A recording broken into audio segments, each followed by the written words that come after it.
set up for the Remarkers app? I have it open, so we haven't started yet, but I have it open yet. Okay. Welcome, everybody, to Remarkers, John Cabrera's brainchild on how to be together without being together. So we are watching our favorite shows, and there's thoughts here of maybe watching movies together. And we are starting with Gilmore Girls because a lot of us bugged John and told him how much we loved it, and he's been on the show, but he's never watched it. So this is a way we can do all the wonderful things together. The 15 people who are on the couch with me all have mics because they can speak while we are watching the show. But I am throwing the couch rule out the window. So if anybody else would like to join, they can come and join because we've already watched this episode once. But if you are not... Feel the power, Mary. Feel the power. Your room, your rules. If you're not comfortable talking right now, please know that you are always welcome, and we can always come back after in the discussion. If you hear something and you'd like to add to it, you're always welcome up after for the discussion as well. If you are going to speak, please keep the sound low on the background. These videos are being, or these watches are being recorded, and I've been putting them up on YouTube, and soon we'll be able to put them up on Remarcus. And I don't want to get sued by Warner Brothers because I don't have the money for that. So please keep the sound down low. It also can be kind of annoying. And please make sure to mute your mic if you are not speaking, especially if you are crunching cereal, which I believe someone in the room is. Potato chips. Ah, close. What would it be without John crunching? Exactly. Really? I know, it's like just the staple background music. It's like quintessential at this point. It's they're Cape Cods. They're the Cape Cod chips. I can't help it. You know what? We should like start every night like with everybody tries to guess what John's eating based on the sound. That's good. You'll never guess what I mean. I'm eating Cape Cods and something else. You'll never guess the other one. It's too soft. Oatmeal. I'm just kidding. Crinkle cut carrot. Pickle. Cottage cheese. Nope. Sour kids. No, dried mangoes. Oh, yummy. That's an odd combination, though. Salty. No, it's not. You know me. I put Salty and sweet is the bomb. I put Flaming Hot Cheetos on my ice cream. By the way, I love today, John, I got blizzards with the kids, and I was like, I wonder what Flaming Hot Cheetos would be like on the blizzard. But I didn't do it. It's delicious. I bet that would be amazing. You guys know there was that macaroni and cheese that's like the flaming hot macaroni and cheese Cheetos? Didn't I post that on John's Twitter? I feel like I posted that. It was like a macaroni and cheese cake with flaming hot in it. I don't know. We had, my ex-husband found a box of it at, I don't know, Walmart one time, and he made it.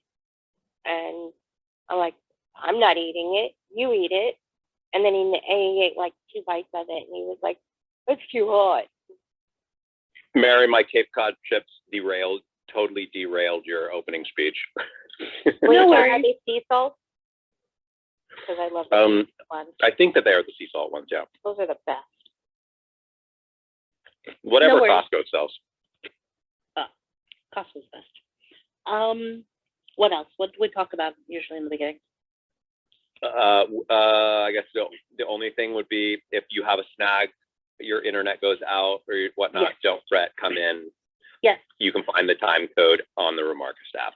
Exactly what John said. If you are a fan of Remarcus and you have their app, you just need to go into our current watches, and the pilot is at the top there. You click on it, and there should be a timer, which I will start when we start. We all start the episode at the same time. So we'll have a countdown, and that's when I will start the timer as well. If not, you can always try and shout out and say, timestamp, and we'll tell you what we can. If it's me telling you, I'm going to try and tell it to you like 2 seconds ahead of where we are so that you're not too far behind. And I don't know, John, are you doing Instagram right now? I am not doing Instagram today. Okay, so it's either come in here and talk or go on to the Remarkist app for today. Again, this is kind of laid back because it is the pilot and we have seen the pilot before, but neither John nor I recorded it. So we thought this is a chance to record it. Plus, it's a follow-up on yesterday's unaired pilot. So we get to really compare the two of them while they're still fresh in our mind. So welcome, everybody. Are we ready? Ready. Ready, Okay. ready. I'm recording. We're all ready. Ready. All right. Ready. Ready. So, am I talking? Yeah, okay.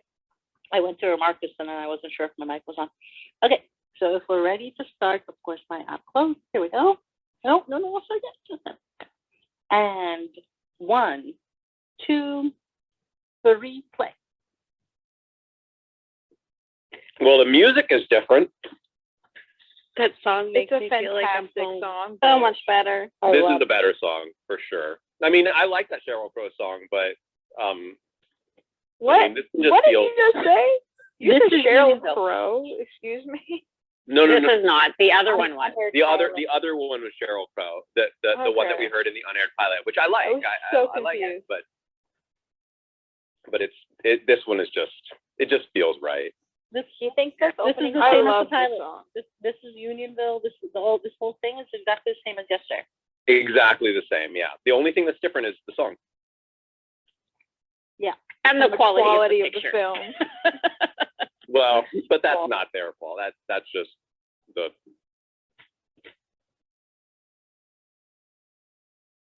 It doesn't have the grainy independent film feel to it. Like Emily said, think documentary. Yes.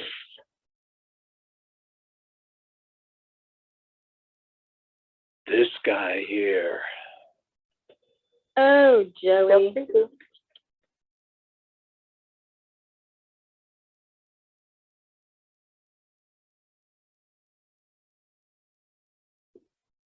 So, John, somebody like this, would they have brought them in from Hollywood, or would this have been someone they hired locally? That's a local hire. That would just be I think too expensive to fly somebody out for a role that small. That's what I was thinking. But anything can happen. So I mean, it's possible that they flew him in. But usually they hire out of that market. At least they do today much more than they did back then.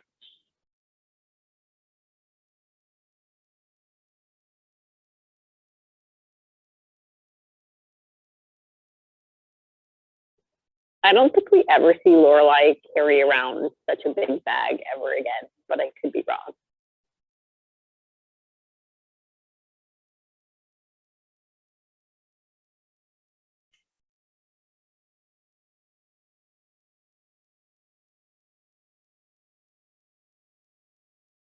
You're totally right. Her bags get very cute and match her outfits way more later on. I know because I used to try to emulate that as a teenager. It's all about the budget.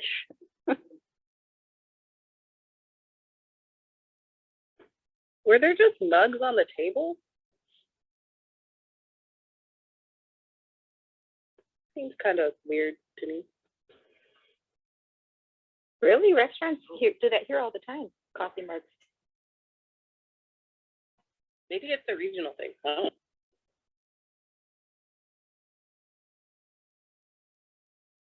Or they used to prior to the pandemic, I should say. Right. That's true.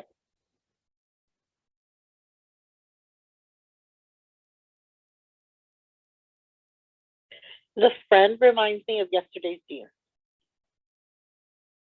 You know what's funny is that I actually before, like, when Lorelai went to the counter, and you saw the back of his head for a second, I was like, oh my gosh, I think that's the Dean actor. I think that maybe he was called in to be in this shot, and maybe I thought what they were going to use it. And then I was like, oh wait, no, that's the friend. That's Joey's friend. But even when he turned around, he looked like yesterday's Dean. More cleaned up, but.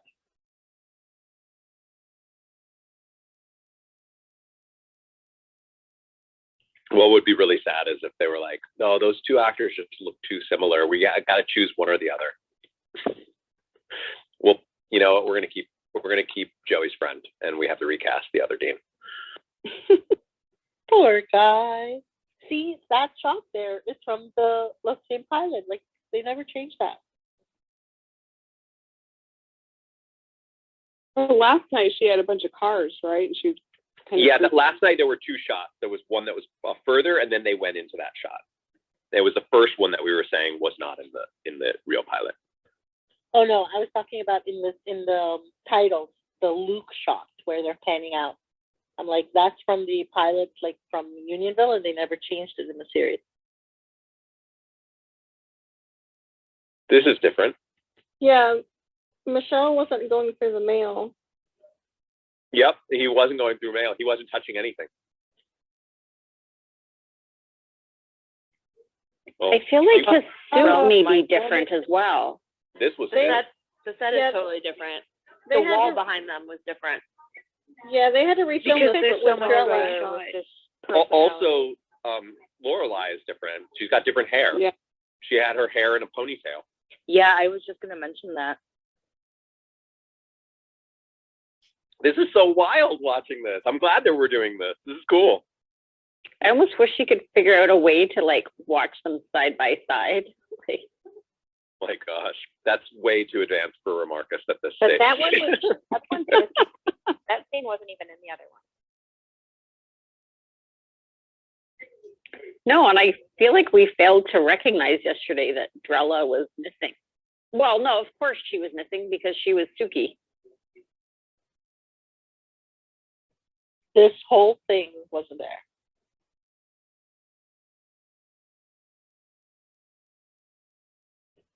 And Michelle's delivery is like the exact same. I feel like it's a little sharper here. Yeah, yesterday I was saying he seemed like, well, pretty much everyone seemed a lot more mellow yesterday. I mean, Lorelai definitely feels different in the scene. Oh, like in a Oh, great her What are you delivery on the talking phone about? is definitely different. Oh yeah. But that sweater isn't different. The moo moo. The moo moo.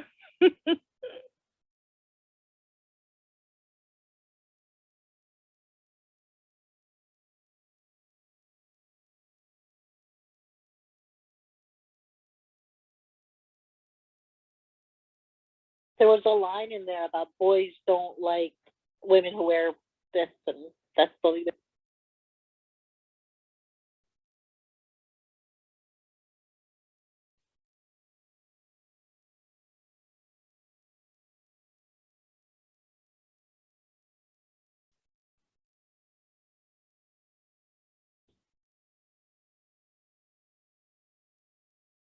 This is different too.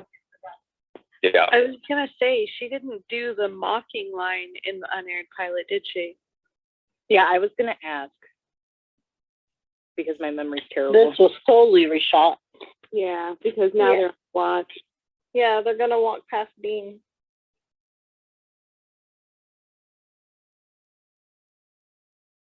Yeah, this is reshot on the lot. Also, This the looks, full color. this looks like the lot to me. This looks like the lot. It looks brighter. Everything looks. That's the Lighter. street where the music store is. That's where Dosie's Market is. This is the lot. Oh yeah. Oh yeah. Totally. Yeah. This is totally the lot, and was Here totally comes reshot. Dean. There's my Dean. Yay! There's my boy. There's our bad boy. And he doesn't look so creepy looking after And he her looks like the young other enough one to did. be the age he's supposed to be. Lily. He did look kind of confused though. He's actually cute enough that it would make you consider not wanting to switch schools. This is all new too. Yeah. Classroom. This is all. That I feel like girl looks even- really familiar. It's summer. Yeah, It's summer, yeah. I always like this part because I think it makes, distinguishes Rory as being different. Yeah, I mean, all of this new stuff feels like, I mean, it just makes that other pilot feel like it was unfinished. Yeah, even the like 3 seconds of seeing Dean look at her like adds a layer to that story that makes it just make more sense, a little more Well, believable. even this, just starting a shot on like somebody playing the harp. I mean, just all of it just feels way more refined. Yeah, agreed. More organic. So can she actually play the harp? Yeah, I've always wondered that. It's so refined until she says, "Tell it to the tip jar." But that's what makes drama, though. Oh, I know.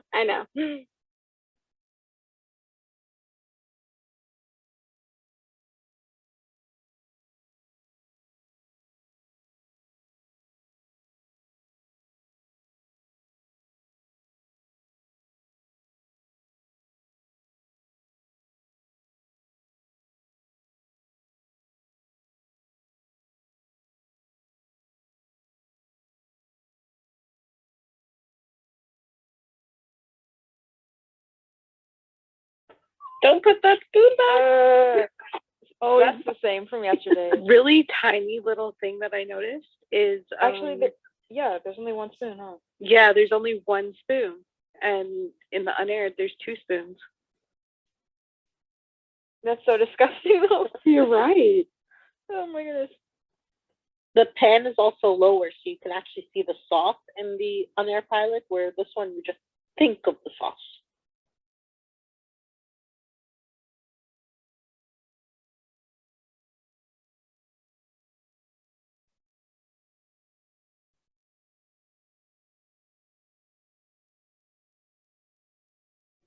Somebody wanted to pay attention to the furniture here. That's the thing. So, with Oh, that, you're absolutely right. It is as the soon as they door. enter the door. well, I was also going to say that like when they walk into the house from the outside, that's the lot. When they are walking into the house and you look outside, it's a completely different background. Yeah. Yeah. Unionville. That glass chimney sign, so that wasn't there when they're going in, or is that the back side of that sign that says Tim's Antiques? Is that what you're talking about? Yeah, when they're walking into the house, when they're outside, that whole Kim's Antique thing, that's all the lot. That's exactly the same that we have. But when they're walking in, we're shooting them from the inside. That sign out there, that's not. I mean, I've never seen that before. Yeah, that's from last yeah, night. that's From Unionville. Yeah, that's from Unionville. I think this entire scene is still from last night. Yeah, all Yeah. this is from last night.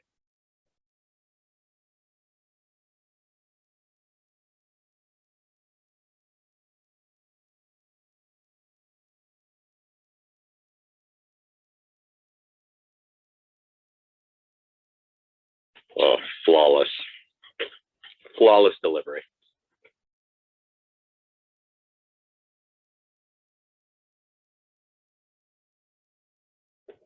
That will never not be entertaining.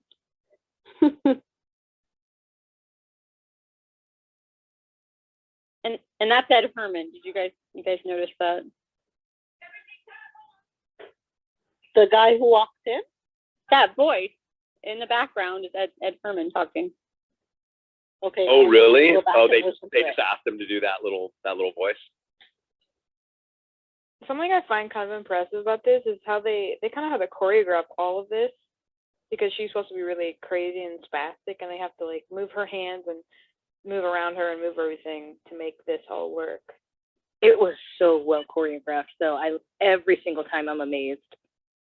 And it's exactly the same as the unaired.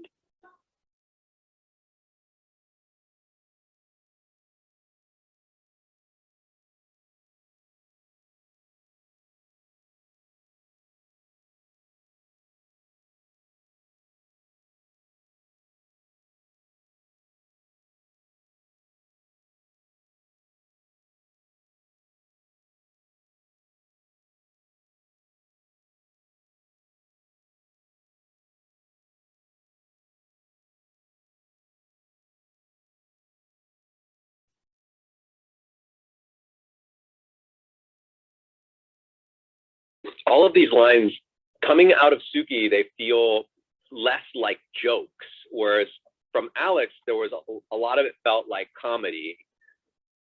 and with Melissa, when she talks about like bangs or when she like swings the pan and almost hits him, like it really feels like that's just because she's, or even this, Dookie. like, yeah. Yeah, I Is completely Rory agree. wearing a different outfit? Yes, she is. She was wearing a t-shirt in the other one. Yeah, there's no funny little belts on that or whatever. Those were like little black.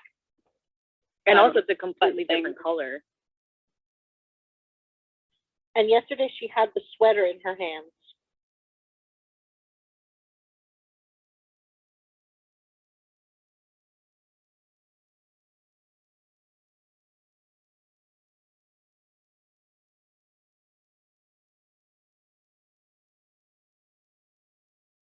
I feel like when they were looking at Rory too, like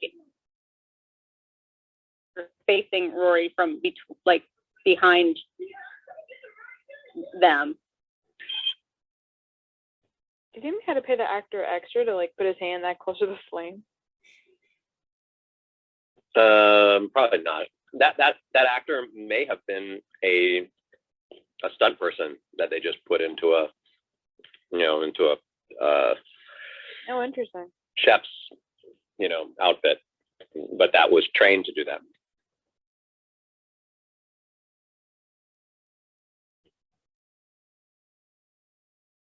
This is all the same. Yeah, this is the same, I think. This is the same, and Oh, that look at the was- background. The background doesn't look like doesn't match the background from earlier. but that step in her house drives me insane because it totally disappears. What disappears? There's a step from the kitchen to the rest of the house that doesn't exist in her actual house after today. Oh yeah, it's just like that bathroom / closet I on feel the like first all floor. of this we never see. I feel like everything has changed after this. And that door and where the couch is and Yeah, I was just gonna mention that door and the little archway that just stays open. Weird. but it's just because this was an actual house in Unionville, and so then they had to like recreate something on the lot.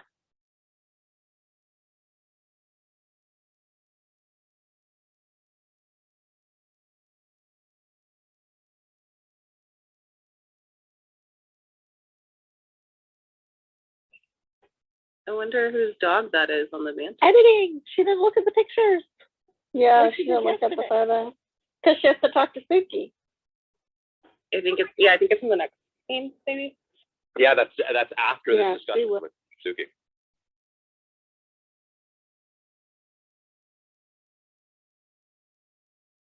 I love this scene. Me too. So this is the lot scene because where that's I'm like, house, right? I'm not sure about the question, but I was gonna say this is the This scene isn't where the I house say in Unionville. they're friends. Exactly, Mary. No, this isn't the Unionville house. Yeah, this looks like the Warner Brothers house. Yeah, I think it is.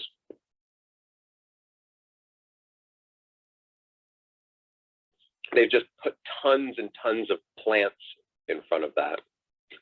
I feel like if Suki's in the scene, it can't be the house reunion though, because Suki wasn't with This them. is definitely the house from the lot. Yeah, Exactly. you're so right, Mary. Yeah, I well, was actually talking to Cindy last night, and she pointed out the fact that the shots that we see from the lot, like, all have to do with like reshooting with Melissa and with Jared and whatnot, and put it into the pilot, the finished product of the pilot that we see right now. So It makes sense. Everything we've seen so far that is Plus that lot step is related. already missing. Everything that we've seen that's lot related all had those two characters in it. Yep. Yeah, the door's already gone. This living room is way more organized and clean than the last one. There we go.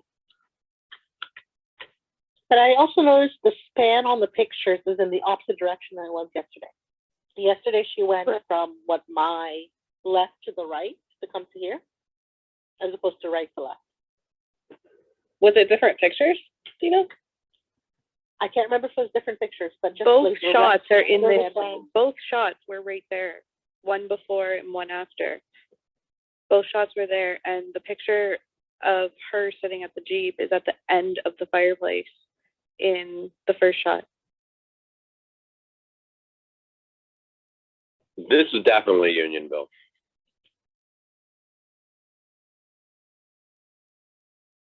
That hair is very Unionville. I remember you mentioning the hair. And the door, the glass in the door. I think the entryway in general looks very, very different in the pilot. That was the same. Well, it will be different from the second episode on.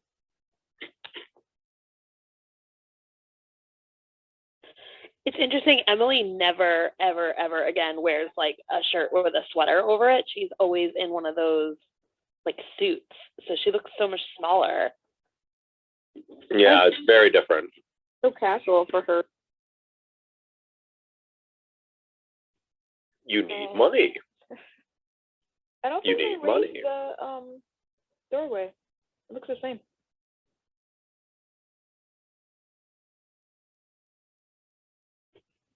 They probably raised the doorway when they made the set. Yeah, they totally did. We have that issue too. My husband is 6'8".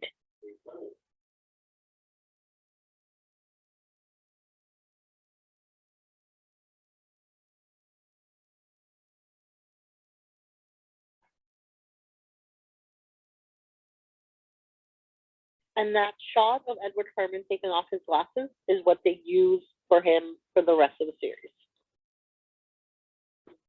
Yeah.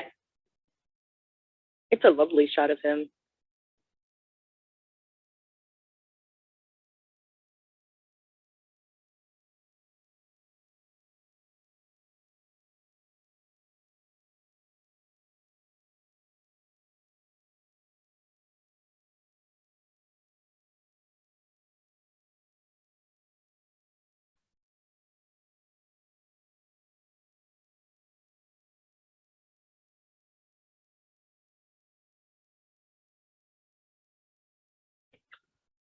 Does anyone else get bothered by the way that Kelly Bishop moves her fingers when she's like actively involved? It's like the little, evil move, like, the things are Then we twirling. call that mustache twirling. Yeah, the- exactly. The villain, that very kind of tropey villain thing, where they twist their mustache. that's so, what that's called when dedicated. somebody's just sort of feels very much like an arch villain in a scene.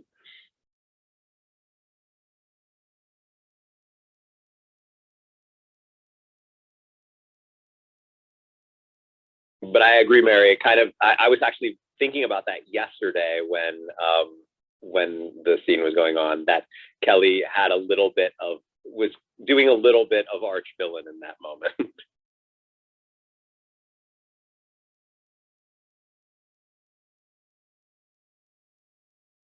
Now we're gonna get the real guy.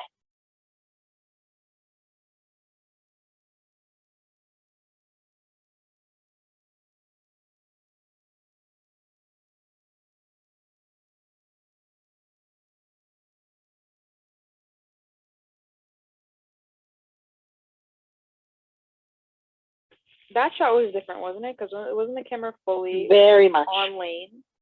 Yeah. Like, And Lane walks Yeah. away and then turns there and says, "How do I look yesterday, not today?" And the shot where he's standing over her is shot from the other side. Yeah, we're not just looking at his crotch the whole time in this one.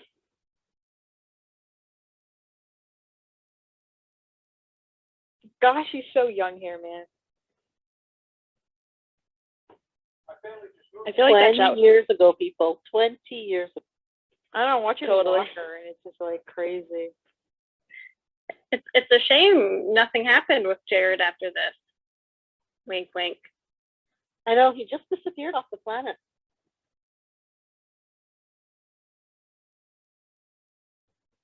He almost played another Dean, but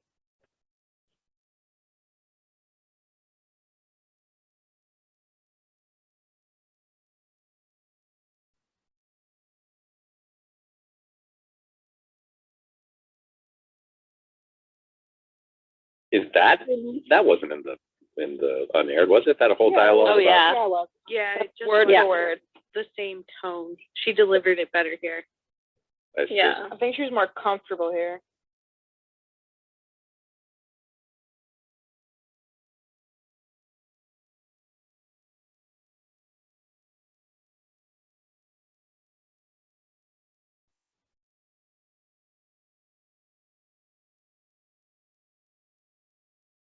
I don't know if I mentioned this earlier, but the school colors changed as well. Like the cheerleaders' uniforms were very different in the unaired pilot versus this one.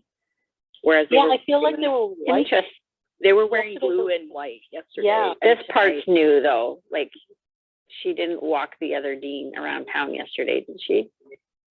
No, she no, didn't. she didn't. No. He just He loved her was carrying At her that book. point there, he grabbed her book and to see what she Good was point. reading. He didn't carry her box yesterday. I didn't see the random marching band guys either in their uniforms. No, they were there. I saw Were a they? I saw a trombone player and a trumpet player, but they were Okay. in uniform. They had their Oh, shakers, that's what I would notice with their uniforms though. they had their shakers Um, and their instruments. But, though. but they're in their cheerleader outfits. Are they going to a football game? Like, why The- are they in there?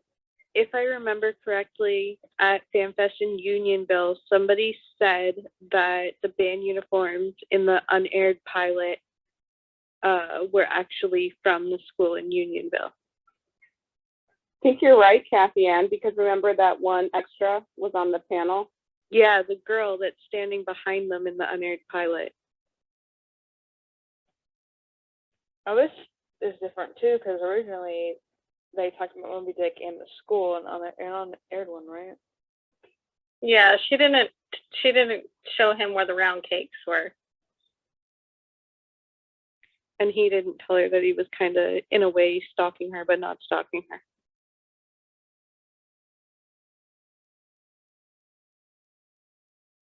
I have to say, all of the stuff that's shot on the lot just looks very different, and I can just see it now. Having watched the unaired pilot, every time they have a scene here in the lot, it just doesn't match well for me with the pilot, with the stuff in Unionville. It just looks sharper. It just looks glossier. It looks like California as opposed to Canada.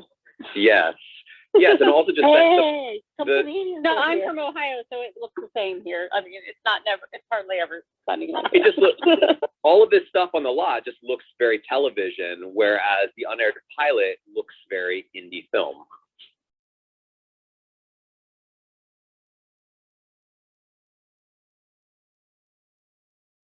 Unionville. Definitely. So now this whole conversation will make sense because we actually had a interaction between them. Their salad looks less limp. It does.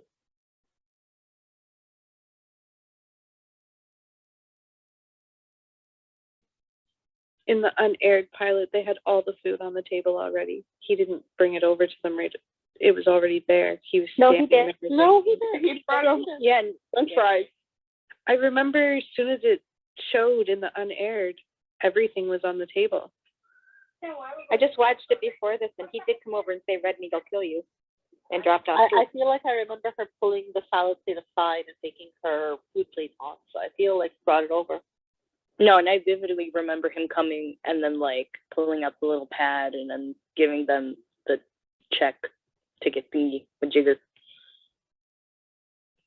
I feel like this is exactly the same from last night. I don't think they reshot this.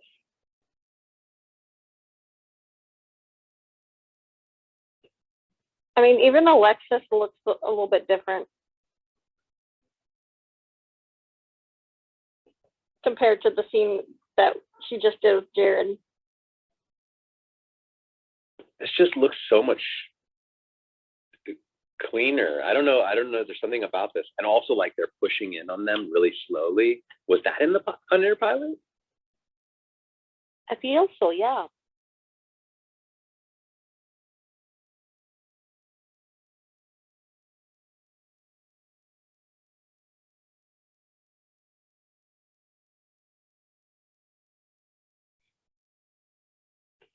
take your food.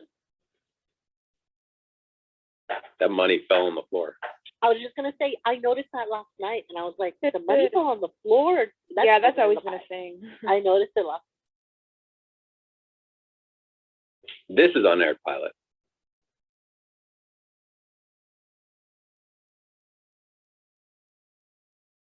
Yeah, completely. Which sort of suggests that like probably what we just saw was also unaired pilot.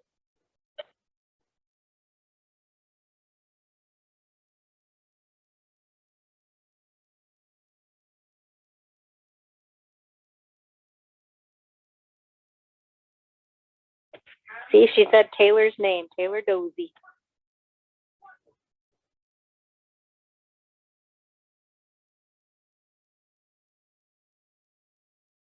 I remember we were talking about whether or not his name had come up before he came into the show.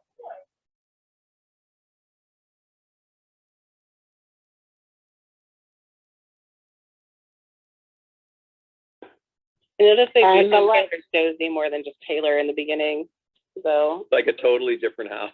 It's so weird. It's totally different from where they were earlier with Suki. Absolutely. But Oh, there's yeah. no stairs, I just noticed. Behind Lorelai, the stairs to the second floor, they weren't there. Yeah, I like the first time I ever watched the pilot, I was like, wait, there's no stairs. It looks like a bar. And the kitchen has wallpaper. I can't take my eyes off the corner cabinet in the living room is all messy, but it wasn't before. Yeah, it's open and stuff everywhere. Rory's room's different here too. Yeah, the room's really Yeah. This is definitely like the No lot. hood. Oh wait, yeah, hold on. There's no hood in there. different. Oh, you're right, Mary. Definitely, and the scene has a very different flow to it. Lorelai is way stronger in this scene, especially the end of it.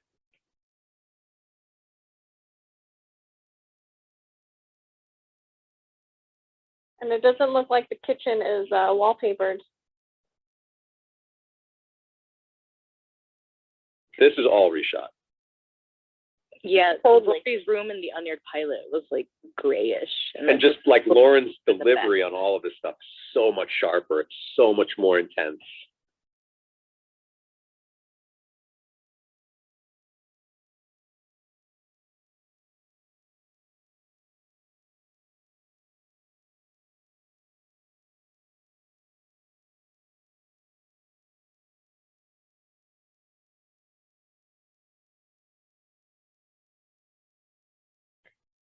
The toys on the background are creepy though. Like, what is that? Russian doll, isn't it? Yeah, that was great. Like her delivery there with that whole like, now I'm pulling the mom card, and was just way sharper.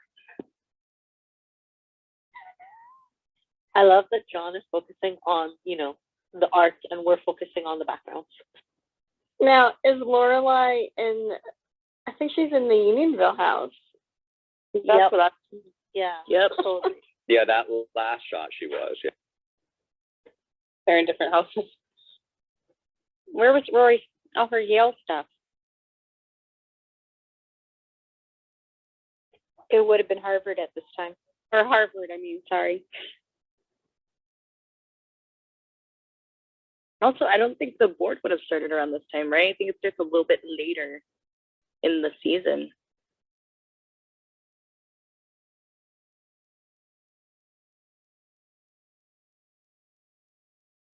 So yesterday they jumped from the fight straight to the grandparents. Oh, you're right.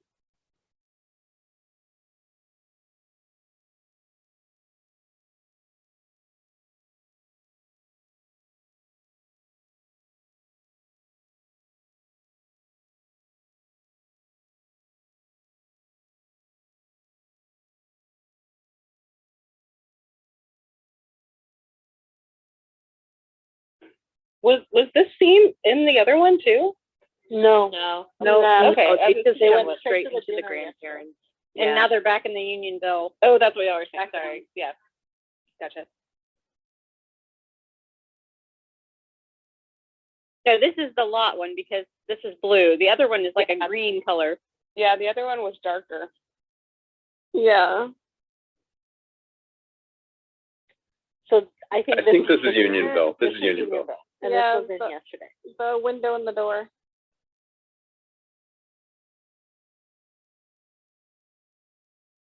And there's the ponytail you were talking about, John. She kept it a lot longer last night than today.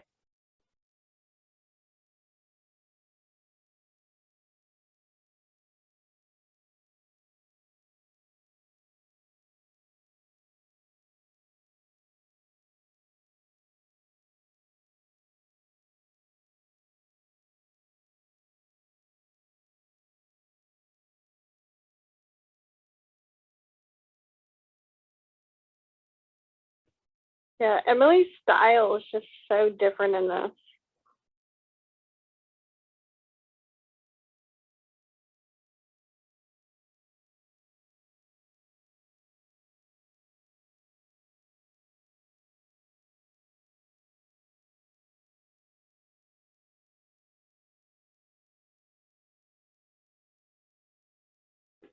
You need money. She is tall.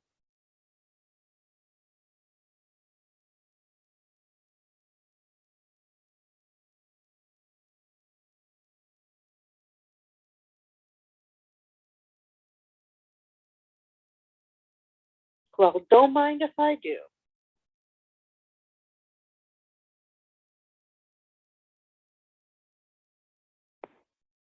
Edward Herman looks so approachable, like just like if you were to like run into him on the street, you'd be able to go, well, hey Ed, how you doing?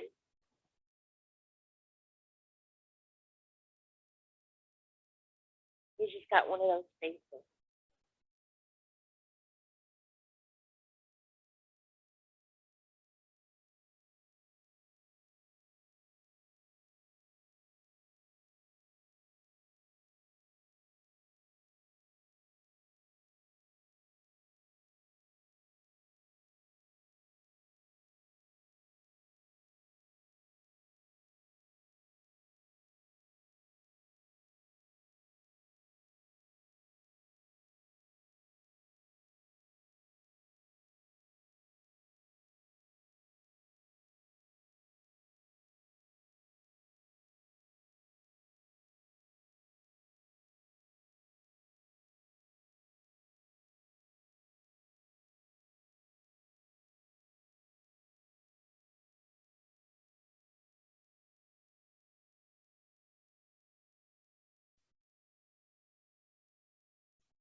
You know, I was thinking about what you said, John, about what they had in mind for Christopher, because I don't see why our Christopher would call Richard out of the blue just to catch up.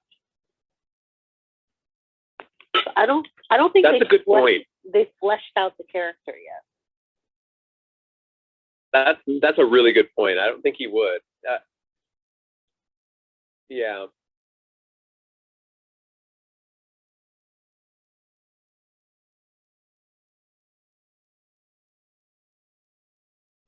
Although, it sort of feels a little bit like, we'll talk about it afterwards.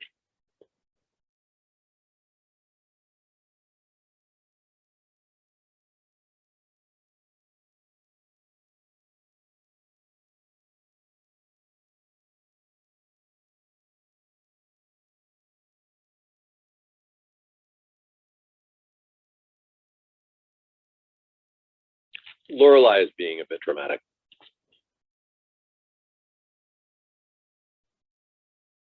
That's my take on it. I don't think they were attacking her.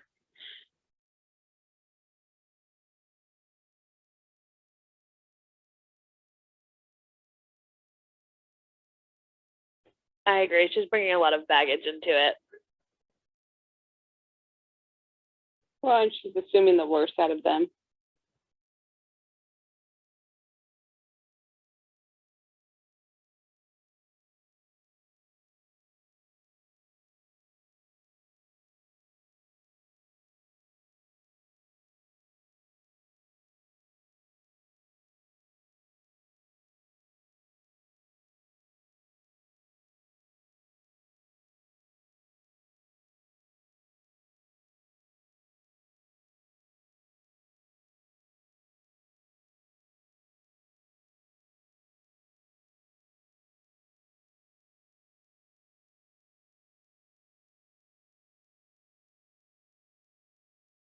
I think Lorelai is definitely being dramatic, but I mean, I also feel like it shows the baggage that they're all bringing to it. To give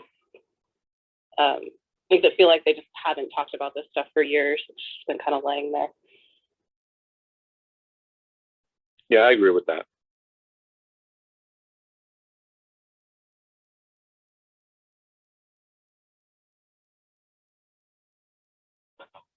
I think Lorelai's reaction is born from the fact that she's aware that she's going to have to deal with this every single week. Whereas in the past, she may have bit her tongue because it was once every 6 months, and once she gets out of there, she'll get out of there.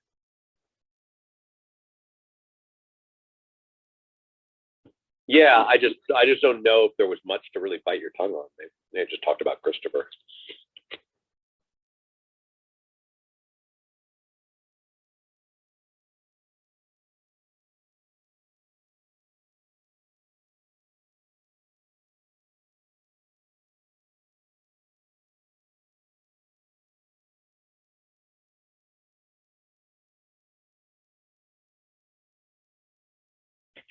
I'll never get over how awesome I find this part about Rory.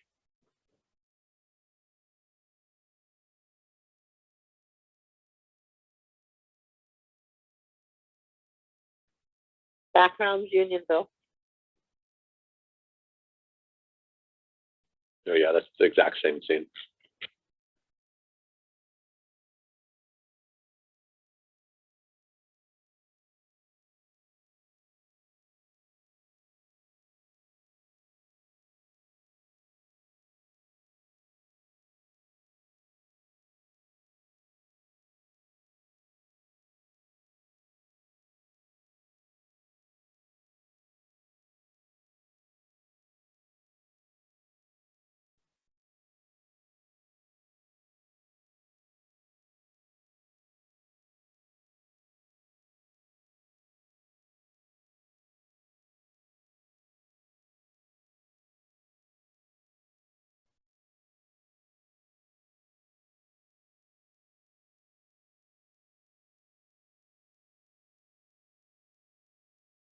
Is there a reason why he's wearing this outfit like that I'm not seeing? He just said he had a meeting at the bank. Oh, right. Yeah, meeting at the bank. Got it.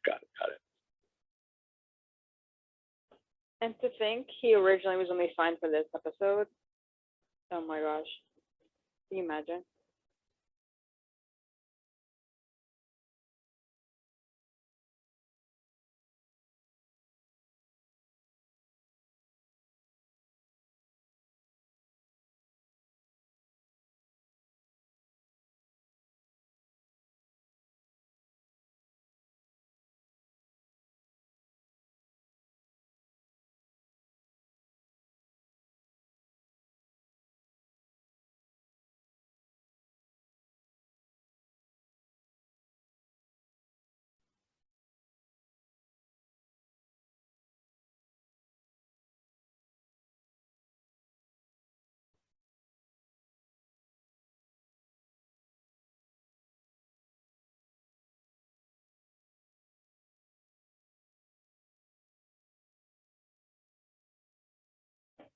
That Luke sign, I don't think we ever see that little Luke sign ever again.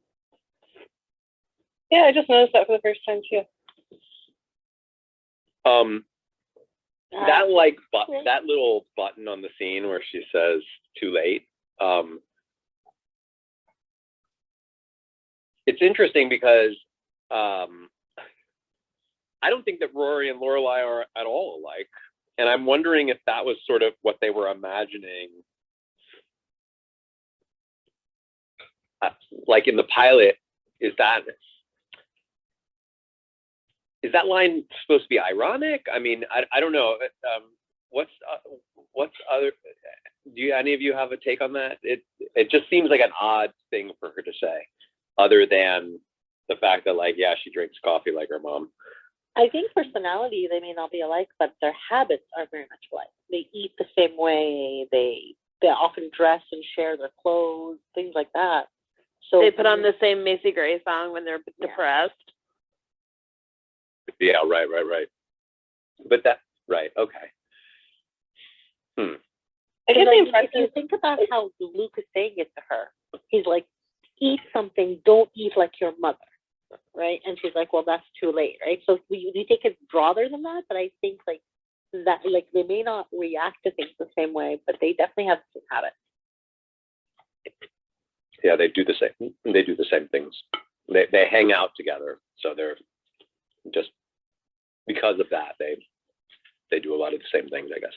well, and she talks about pulling the mom card, so then we're supposed to see that it's not so much like a mother-daughter, it's like authoritarian figure. It's just more of like a best friend kind of relationship. They eat the same, they kind of wear the same clothes, and just more like, yeah, Mary was saying, like the habits. Mm-hmm. So Yeah. I'm just going to say, guys, we never close the couch, but if anybody would like to join us now, please feel free. On that question, I was going to add to that. Excuse me. I feel like at the beginning, we're supposed to think that this is kind of like a shift in their relationship. You know, when they start to argue and they're like, but we never argue. And it's like, we're used to seeing them being really different, but I feel like we're getting the impression that like things are shifting as Rory is getting older, and she's kind of just been like her mom's little buddy until now. That's the impression I get, at least. Yeah, I would agree with that. And I think that that's also sort of why I was feeling that, because we've now watched, 43 episodes, or no, 43 episodes of the show. And I guess I've now kind of gotten used to this idea that I've gotten used to this Rory who has sort of carved out a life that isn't totally 100% her and her mom. At least that's how it feels, with all of the story that we've gotten up until the end of season 2, that like it feels like in this pilot, like we're supposed to imagine that their life is just that they're like connected at the hip. These two are always together, they're always hanging out, and that like part of the conflict in the pilot, is that Rory is starting to make her own decisions and wants to maybe not go to Chilton, and is meeting other people outside of that relationship and not telling her mom about it. But by the end of season 2, there's just so much that Rory does that's not with her mom. They don't feel totally connected at the hip anymore. So maybe that's where that's coming from. I mean, they still, certainly do feel like best friends, but this really, and especially that end line, felt like we are always together. We are always hanging out. We are like, if you see Lorelai, Rory somewhere close by, and that doesn't feel like that's the case anymore in the series. And I think this episode is the catalyst, because if you remember when we were discussing, like, every time that scene was brought up, or Lorelai later talking about how, like, she feels that Rory doesn't talk to her anymore, and she doesn't know she doesn't know if she can trust her and all that. I think this is this is the change that's happening. Yeah.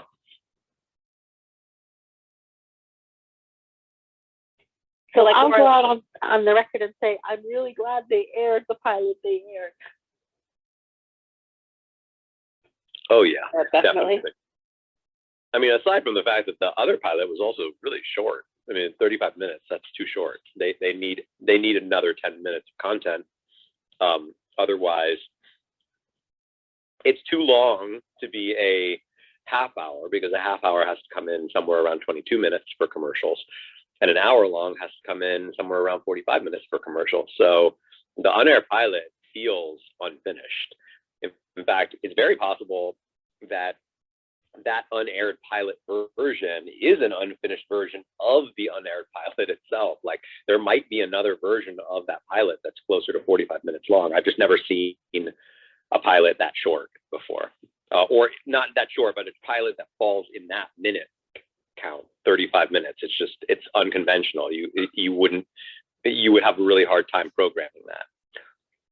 Would that be one that they would have used to like pitch the show to get like extra funding or extra support and then go Yes, after?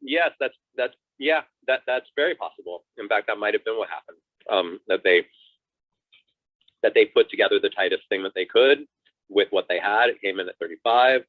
They convinced the studio and whatever other financiers were on board to, to take the next step. And that would have required money and more shooting. I mean, it's just like the scenes that they put in just feel like they needed to be there from the beginning. They feel so necessary.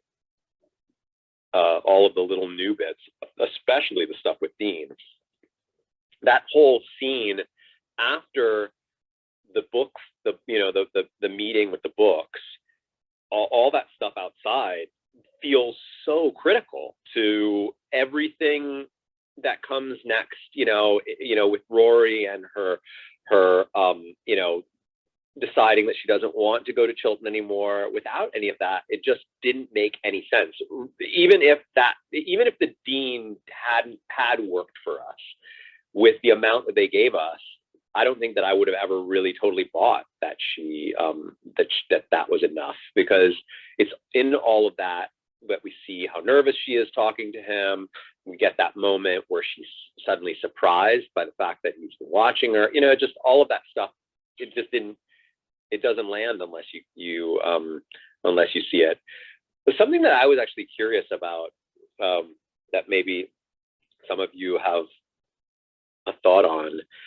I now have seen this twice, and the unaired pilot, all of which had this moment where she's down on the ground, books, and there's just a pair of legs there, and she's like, "Oh God, why do you have to keep standing there?" Well, I don't get that.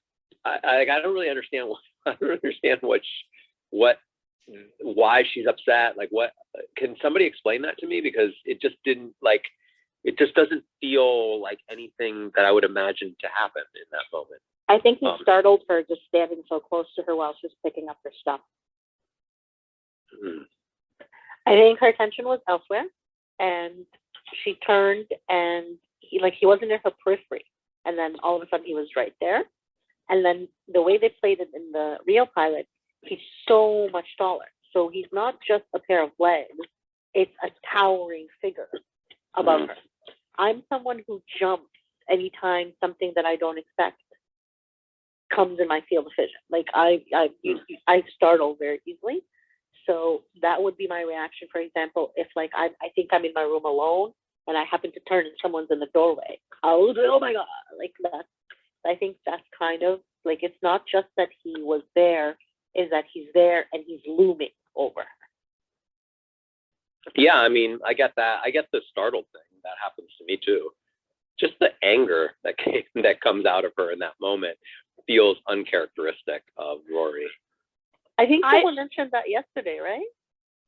Yeah, I did. I just watching it again, I just realized that it's very Lorelai. It's such a Lorelai reaction. So maybe that's part of the writing, trying to tell us that these two are really alike, because it's such a, like, she makes a quip about it, like she makes a reference. It's just such a Lorelai reaction. And maybe part of it is like she's startled and kind of angry and annoyed, and then she ends up, spending a little time with him and kind of just talks too much, and just to show that contrast of like he kind of melts her too. I feel like the switch is so fast though. Or it's like she's really frustrated by his presence, but then we pan up and, oh, it's a beautiful boy. Never mind, I love you. Like, it's just a lot to me. Very 1999. Yes. I just think it doesn't work. I just feel like it doesn't work. It's a moment that's now, I've seen it 3 times. It stood out to me all 3 times, and I think I'm just going to say the moment was a little weird for me.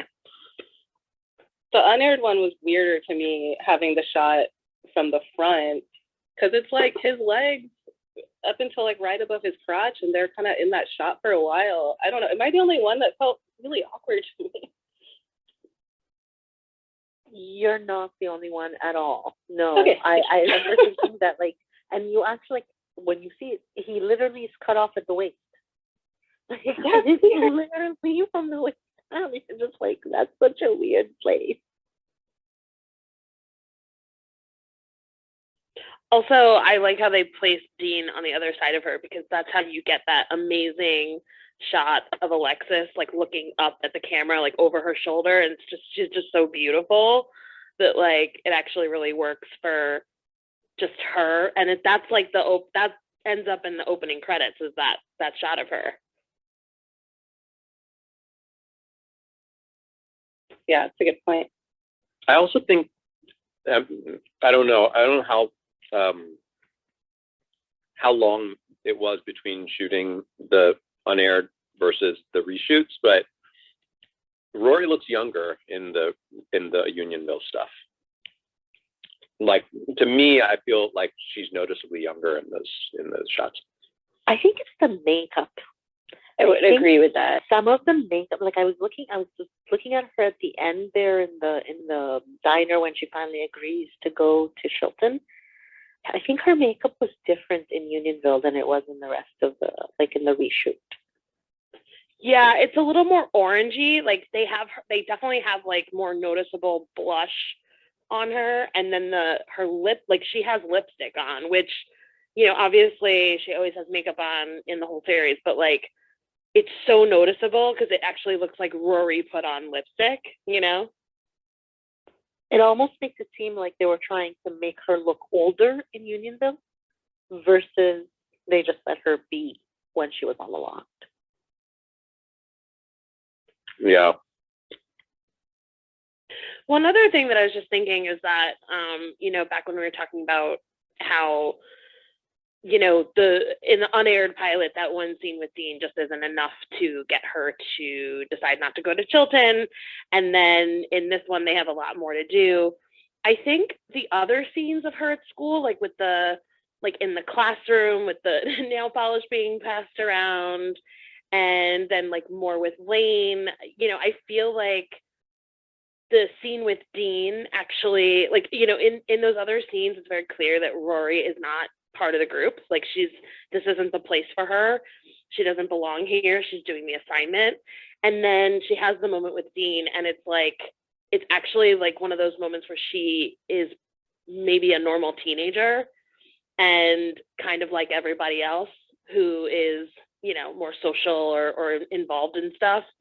And that's part of why she doesn't want to go to Chilton. It's not just about him, but we see so much more of her at school in this, that it actually makes more sense that she maybe feels like she's on the inside for a moment, because there's a boy that has been watching her and she's part of something, and now she feels more connected to that school than she did before.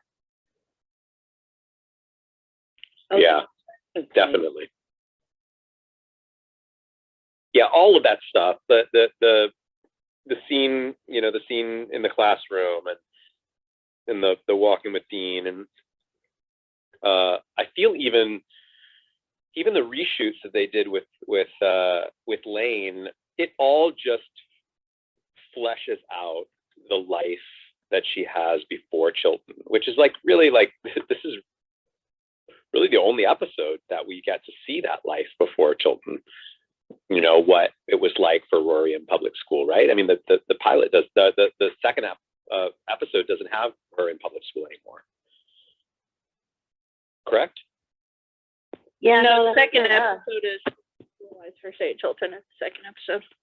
Second episode, she is in public school still? No, she's No, a Chilton. that's It's her first first day day. of Chilton. Yeah. Is the second So it's episode. the first episode. So I mean, you know, they really need that. You know, they really needed all of these scenes. Otherwise, I don't think that we can put into perspective what it means for her to go to Chilton, or to really. Sorry.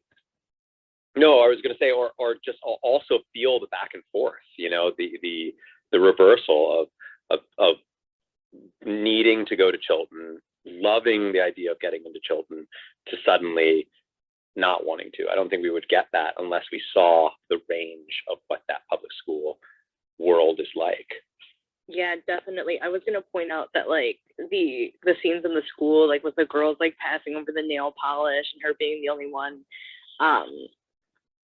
doing the assignment, it really shows that like she's like strides ahead of her contemporaries. And as much as I hate the implication that you need to go to like a $50,000 a year private school in order to get into an Ivy League when that is the furthest thing from the truth, I think it shows that she has some learning to do of her own. And I mean, she does learn through her experiences at Chilton that like, you know, just the good grades, where she was at Stars Hollow High was not going to be enough for her to get into the Ivy Leagues, right? So yeah, I definitely agree with you for sure.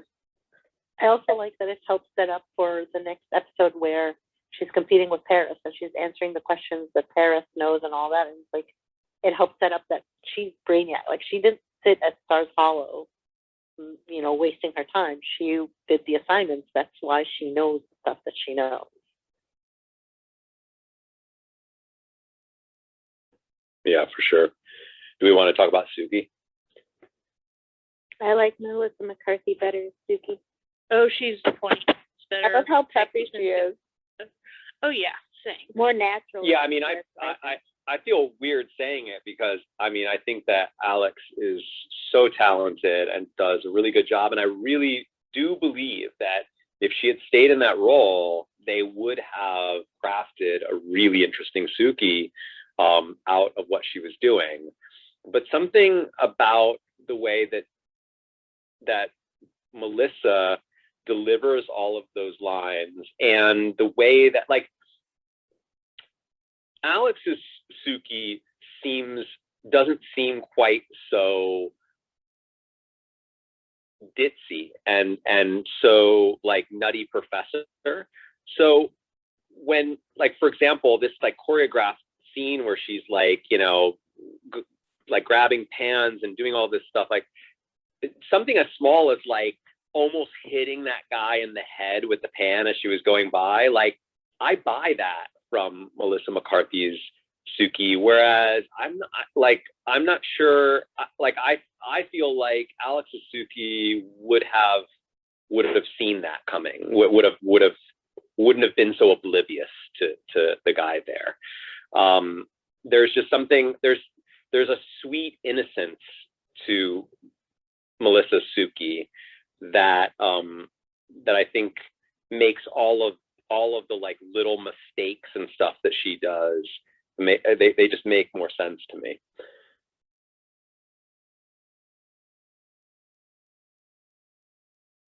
Yeah, I agree with that. It's interesting, like how much of an impression we can get just from one episode, but it really does feel that way. Yeah, I love that idea about like the little sweet innocence that we get with Melissa McCarthy's interpretation and portrayal of Suki.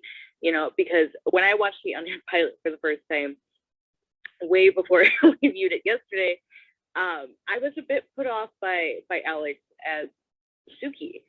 And I couldn't quite put my finger on it. I was like, you know, it doesn't sound like she's invested, but obviously that's not the case. Like obviously she's going to put like her 100% all into the character, but it just felt sort of cold in a sense. I don't know. I can't quite describe it. I'm not the best with words, but it feels so tonally different with Alex Suki and her portrayal of things.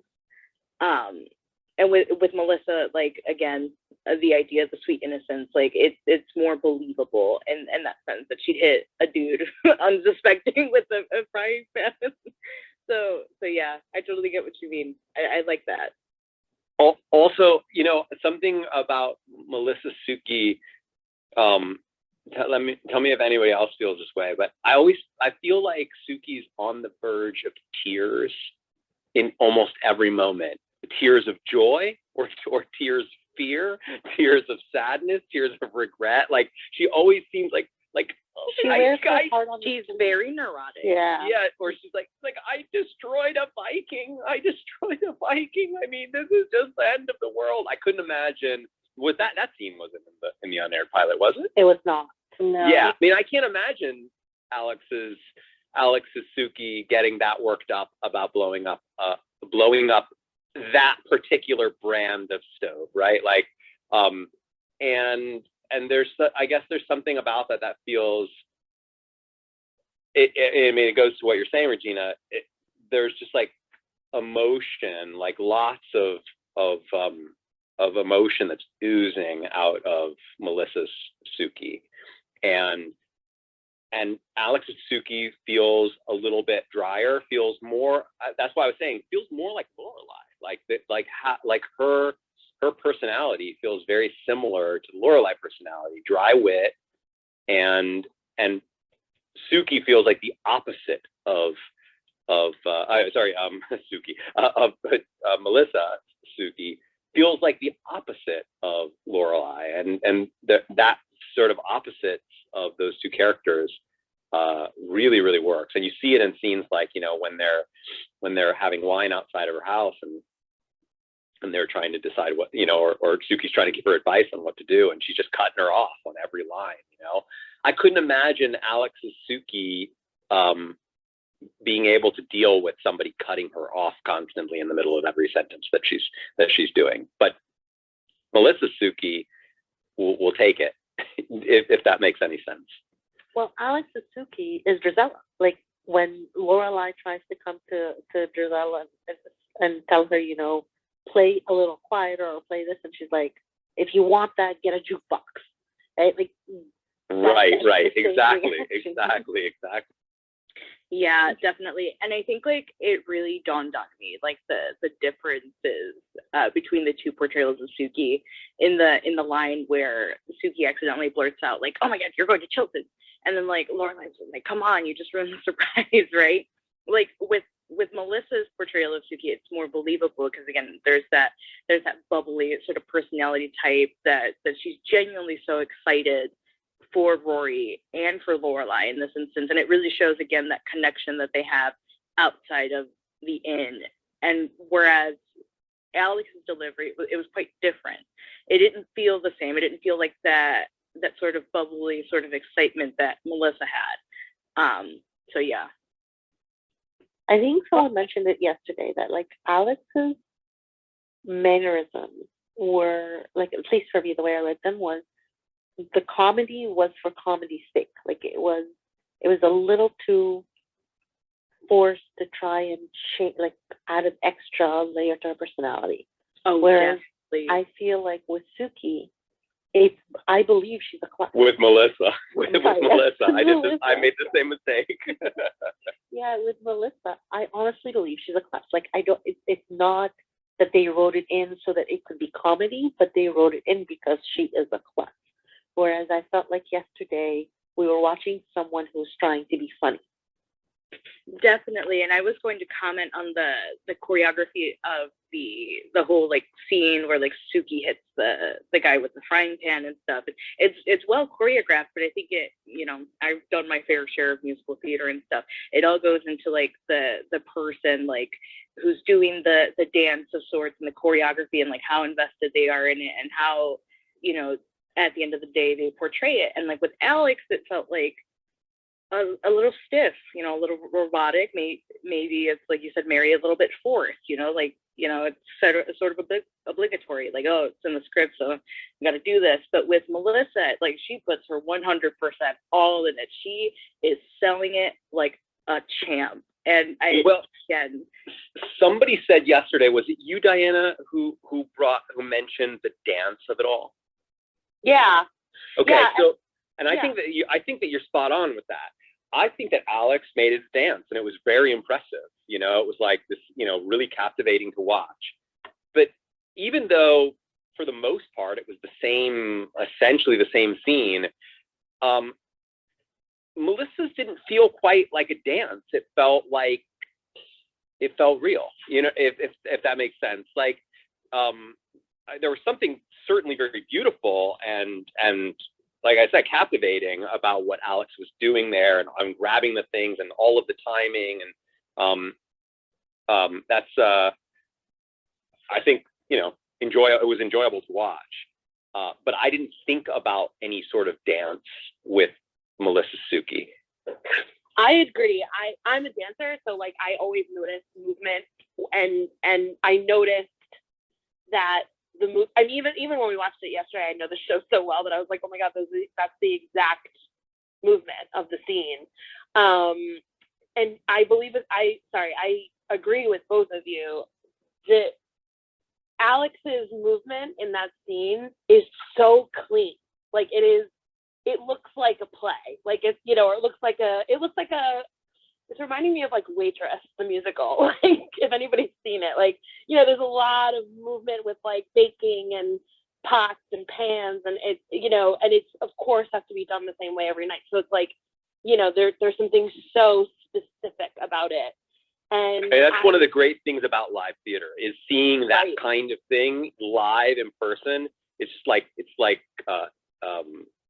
acrobatics, you know, you're just in awe of what you're seeing on stage. But in film, I think that it calls a lot of attention to itself. Yeah, I agree, and I definitely think Melissa sold it more. Nutty Professor. If you go back and you watch them back to back, I can almost guarantee they're exactly the same, except like, you know, just in terms of the actual choreography of it. But Melissa is. I just watched them both. They are the same, except for like half at the end. Yeah, totally. But like Alex does a really good job as like a dancer in that, you know? Yeah, for sure. I don't know. I guess however, sorry, I was just going to say, I wonder, however, how much the time they had to prepare and like practice it may have been different between the two of them. Because I feel like if they were shooting in Unionville, you were saying, John, it's about an 8-day shoot. They were trying to do the whole episode in 8 days. So each one of those scenes was going to be divided within those 8 days. But when they came to reshoot, they only needed to reshoot a few things. So they may have had a lot more time to work and break it down and really like invest on these fewer scenes than they did in Unionville. So I wonder if that plays into it. Maybe. I mean, you know, pilots can sometimes be more than the 8 days. The 8-day thing is sort of it's a restriction of just the timing that you have to have things done so that they are ready to be shot, or they're ready to be aired on the network. Whereas a pilot, you have a lot more time because you don't know if it's actually going to be picked up. So the pilot might have had more than 8 days. And you know, the reshoots, they might have all been done in a day. So I'm not totally sure that it could be the case. But one thing that's definitely for sure is that those reshoots, and specifically the stuff with Melissa, had the benefit of we've already done this before. So we already know the things that we want to correct for. We already know how to do it and do everything that we want to do again and capture it exactly the same way. So because Melissa, for one, had the Alex scenes to even look at and reference, you know, that obviously that is going to be helpful to everyone.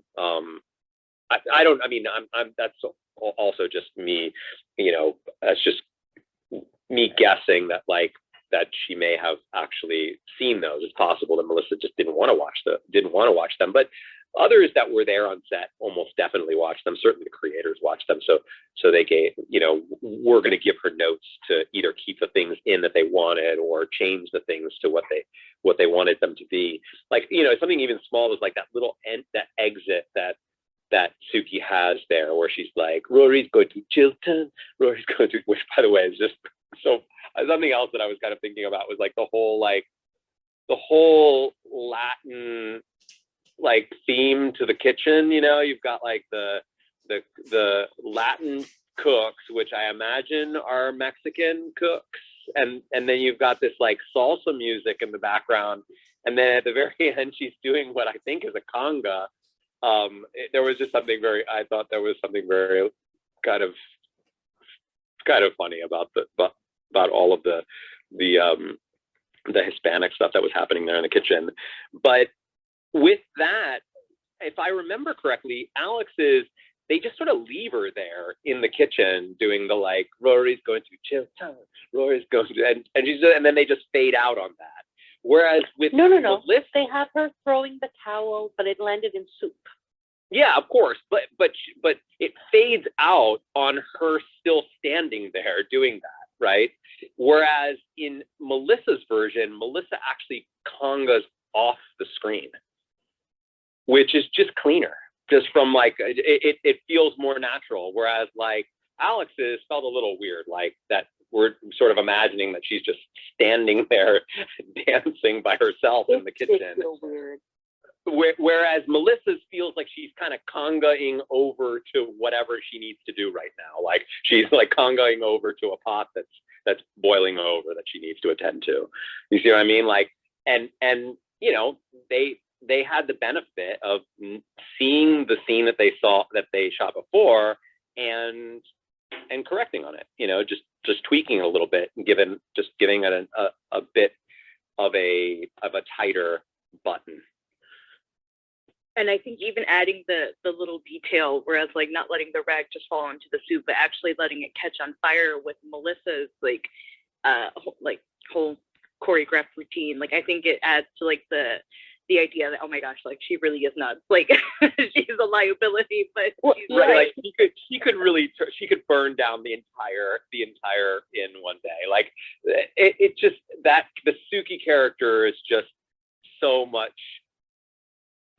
more volatile in the aired pilot than in the unaired pilot, and which is also what makes her fun, you know, because what's going to happen with Suki today, we don't know. Like anything could happen, and I think that's part of the charm of the character. And I think it gives us the opportunity to see Lorelai in a different light too, because what's going to happen today? Oh, she catches a rag on fire, or she blows up that stove, and we see Lorelai, you know, being in a professional setting and kind of keeping the place like, you know, running and successful. And we see Emily mention that she's, you know, kind of running the inn now, and Lorelai says, I've had this great life. So I think it gives us the opportunity to see Lorelai in a different light. Yeah, totally. It shows us the responsibility. Like I'm thinking of Alex as Suki. I don't think Alex as Suki needs someone to follow up and manage her as much as Melissa Suki. Oh, definitely. I agree. But on the Latin theme, I'm really glad they didn't put the music as prominent as they did. Yeah, it wasn't as loud. It wasn't as loud as in the other one. That made me uncomfortable. Yesterday was like, how prominent it was. I just thought, I just can't picture this Connecticut and playing that music. I get the workers are exactly Hispanic, but that's almost kind of like what we need. You know, I need that Mexican music, or I need mariachi music every time I'm in my work. Well, I mean, it wasn't even Mexican music. Like, Mexican music. It was sort of generic salsa music. Exactly. right, like some Right. it was a weird variation, like salsa or merengue or something like that. And, Yeah, it was weird. And then the ending with this, like Rory's going to chill time. Rory's going to chill time. And I was like, what is going on here with the like Hispanic thing they're doing?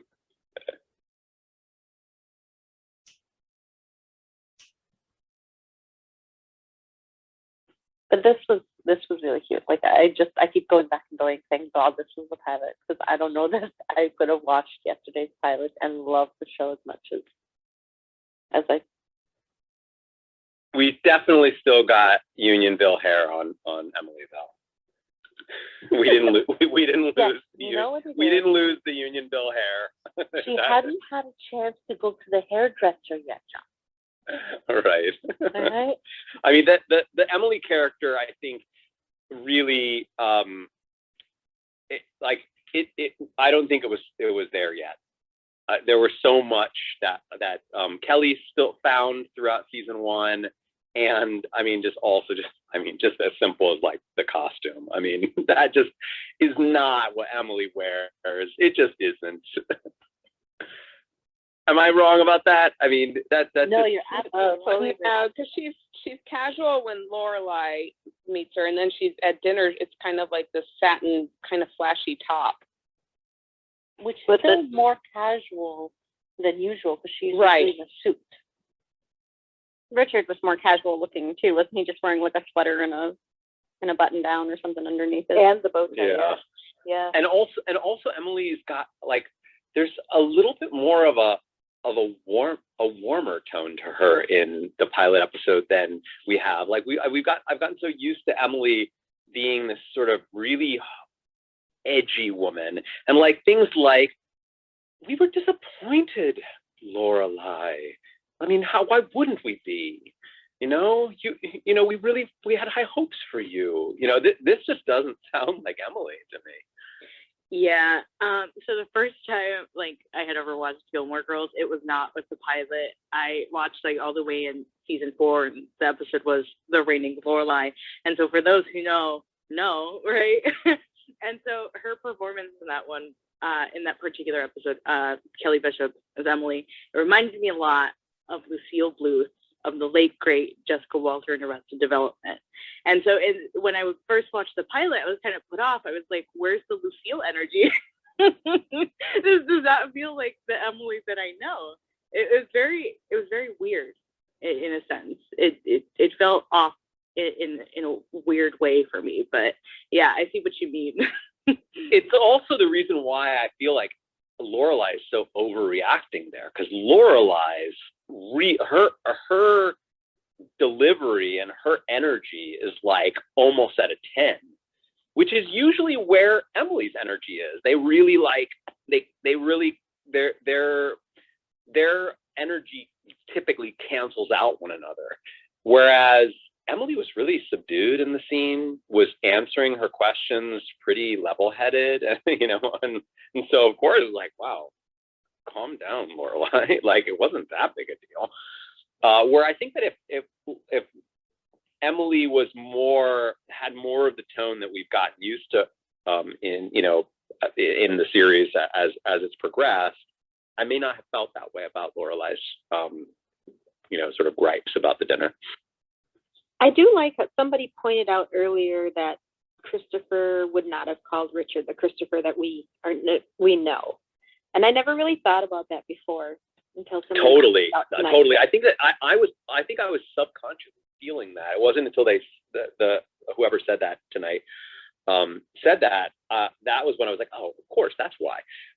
Because I was feeling like, I don't know. I mean, I feel like who I was imagining who I was imagining Christopher to be is nothing like Christopher that I've gotten to know in this episode. And I think that that's part of it, that who we've gotten to know. I mean, I just don't think that person would have ever gotten a call or would have called Richard or that they would have spoken about that. So maybe they did have a very different Christopher in mind, or somewhat of a different Christopher. And then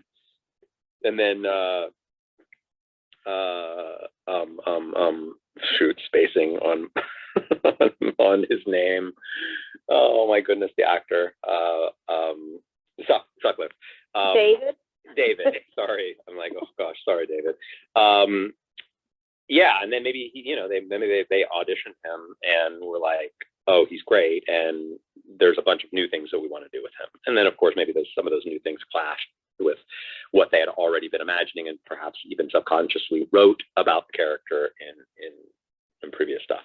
But again, that's just me guessing. Like, obviously I was like completely off base last night when I was like talking about Alex having likely been recast and whatnot, when in truth it sounds like Alex actually had to leave on her own. So obviously take any of these things that I say with somewhat of grain of salt, because I don't know, I wasn't there, so I can't really say for sure. I was going to make mention last night, like, as we know with like Alex's situation, that she was contractually obligated with Mad TV and stuff. But, I was going to say, like, I wouldn't be surprised if like the producers and whatnot, like the WB, like the higher ups, like those types of people had notes and would have been like, like, she doesn't really work. And so maybe that's where we see Melissa's like portrayal of Suki come in, and we see it's sort of like a 180 of sorts. So I wouldn't be surprised if they had notes and stuff like that, seeing Alex's portrayal and thinking, okay, maybe it doesn't feel right just yet. But I was going to build off your point, John, and say, like, you know, it's the pilot, right? And so, as we know, as you know, consumers of television and whatnot, like the pilot is always sort of different from like how the rest of the show is. And with they're typically terrible. Pilots are just like we like it's sort of a known thing that you have to give any show a little pass on its pilot, because you know there's just so many things about pilots that they haven't figured out. There are some exceptions though, where like Lost, but the pilot of Lost is absolutely phenomenal. It's phenomenal. There are some pilots that like defy that, but like, Babsy just said, "This Is Us." I don't know. I haven't seen the pilot for This Is Us, but Yeah. but I mean, it's you know, it's sort of a known thing that like, you know, pilots, because of for all those reasons, like everyone's sort of figuring it out. The actors are figuring it out. The writers are figuring it out. You know, everybody is not yet. They have not yet gotten into groove of what it is. But every once in a while, there's like some just incredible pilot that got greenlit because of how incredible it is.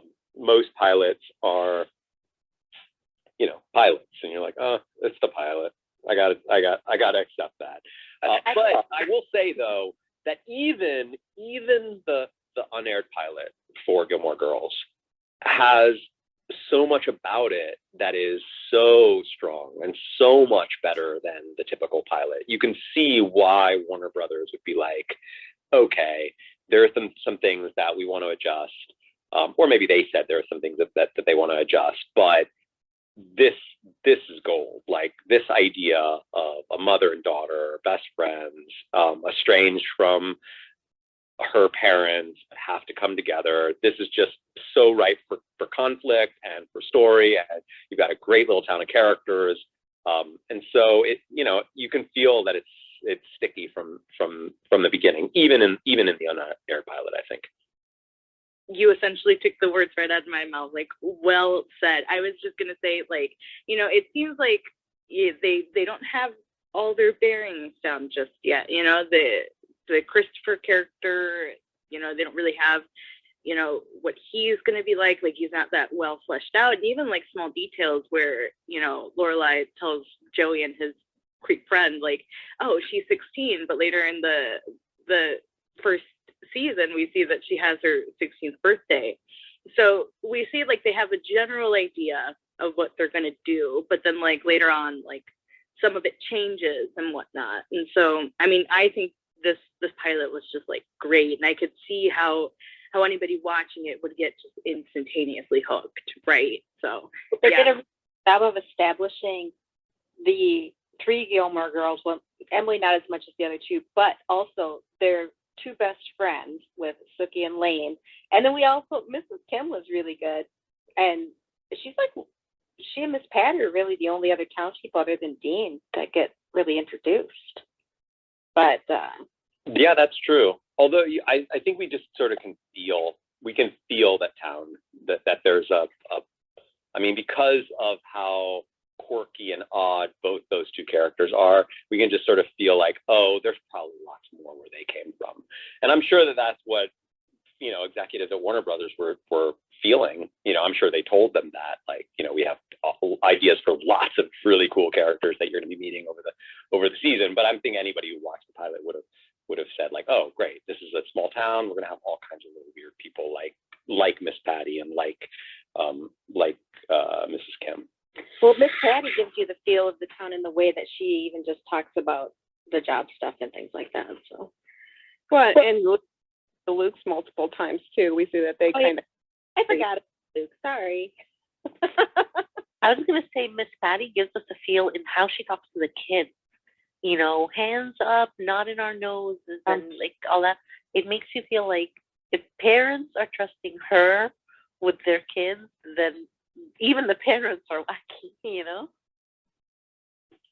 I also love the hayride. I think the hayride does say a lot about the town as well. Did we mention that we Hey, folks, I'm going to actually have to bounce here. But this was really, really good. We're going to need to do episode 2 soon, right? Because we have to get that recording again. Yeah. But this was really good. It was so good to watch the unaired pilot right before this. I saw so many things that I didn't see the first time, except I didn't, for whatever reason, didn't hear that bank line all 3 times that I watched it. All 3 times I was like, why is he wearing that? You know, and maybe while By his clothes. maybe while I was thinking, why is he wearing that? He was saying why he was wearing that, but I was like thinking, why is he wearing that? But I did it all 3 times. So thank you for pointing that out. Hey, yeah, John, side note, Alias also had a really good pilot. Sorry, just had to get this out. Oh yeah, I actually was up for a role in that. That I didn't get. Yeah, that I got pretty close on. Who were you going to be? The character's name was Sark, something. It was a. You were going to be Sark? Was his name Sark? It was like when I auditioned for it. The British guy got it, right? Okay, he was British, right? He was British. It was cast with a British actor. When I auditioned for the role, they said that it was going to be a Russian character. So I spent like a week working on my Russian dialect, and I worked like, I just like rehearse, like crazy. I went in, I auditioned, I got the call back, which was awesome. And then I auditioned. Remember, I was telling you how the callbacks go, right? So then I auditioned. I came back for the callback, and one of the producers was there in the callback, and I did it again. And once again, they were like, "This is fantastic," And I really was feeling like, "Oh my gosh, I'm gonna get this." And then I get called the 3rd time for the producer session, right? This is the one right before the testing, or maybe it was testing. Maybe at that point I was testing. I can't remember. Because I would, the one right before would have been the producer session because it was with the producer. So this last one would have been the testing. And I go in and I do it again, like exactly what I did. And I'm like absolutely feeling great about it, like, oh, once again, but this time everybody in the room is looking at me like I'm crazy. And I'm like, thank you. And they're all like smiling. And then the casting director's like, one second. And she gets up and she's like, come with me. And I'm like, okay. And we walk outside, and she says, did your agents not tell you that the character is British now? Oh my goodness. No. And I was like, no, they didn't. And then she was like, can you do it with a British accent? I was like, I can try. And so she gave me the script. She's like, take your time, take all the time you need, Like I, walk around working on it with a British accent. And I go in and I deliver it. And of course, it's not that good because I just was like working on it right like 5 minutes before. And they're like, thank you very much. Thank you. And I'm like, I walk out and I'm like, oh, great. But then I found out that the guy who actually got it was British. So, I was like, well, He's pretty awesome though. But you would have been such a badass character. Sark's a great character. And he did work with the Russians, so it makes sense that he originally was supposed to be Russian. But yeah. Yeah. Example of your like Russian accent. I want to hear. Oh, I can't do it now. I would have, because there's like techniques that you use to actually learn dialects for shows that you're on, and they typically you're typically working with your actual script. I'm not like a dialect person that can just like improvisationally do any dialect, right? I have to use these methods that I learned in acting school that where you can like actually transform the dialogue in a script. You can like actually use the phonetic alphabet, like the thing, in dictionary, how in dictionaries, like next to the word you have like its phonetically spelled. So we in school we learned how to actually we learned how to read that, to read in phonetics and to speak in phonetics. So we can use that to actually transform the phonetic sound of any script. So I'll get a script and then all I need to know is what's the phonetic translation, like how does a Russian phonetically spell or phonetically sound out this line, and I'll write in phonetics over the actual line. I'll write in phonetics the phonetic, version of it in Russian, and then all I have to do is just keep doing that over and over and over again, and memorize it in those phonetics, and I do it. But That's hard to switch over to the British then. right, so exactly, so. Even though British is like something that like most Americans can do a British accent, it kind of sounds a little fakey, and so I'm sure I sounded a little fakey. I'm sure I did not sound as good. I mean, my Russian guy speaking English was really, really good by the time I went in for that audition, right? Whereas I couldn't do any of that technique. I couldn't apply any of that technique to like the 5 minutes I had to do it in British. So I had to just use my my American, like, oh, I'm speaking British, kind of thing. That's his real voice. That's unfair. Yeah, right, exactly. Which, like, compared to the actual British guy, is not going to fly. Anyway, I will be back tomorrow for my happy hour, which I'm very, very excited about. I'm hoping that I have, I'm not going to have mementos finished. I will say that. I'm going to have to change the target date on that. And I think I'm going to change it target date for June 3rd, which is apparently some big day on in the Gilmore Girls canon in their world, but it's also the day when my character appears for the first time. So that's kind of works well for mementos.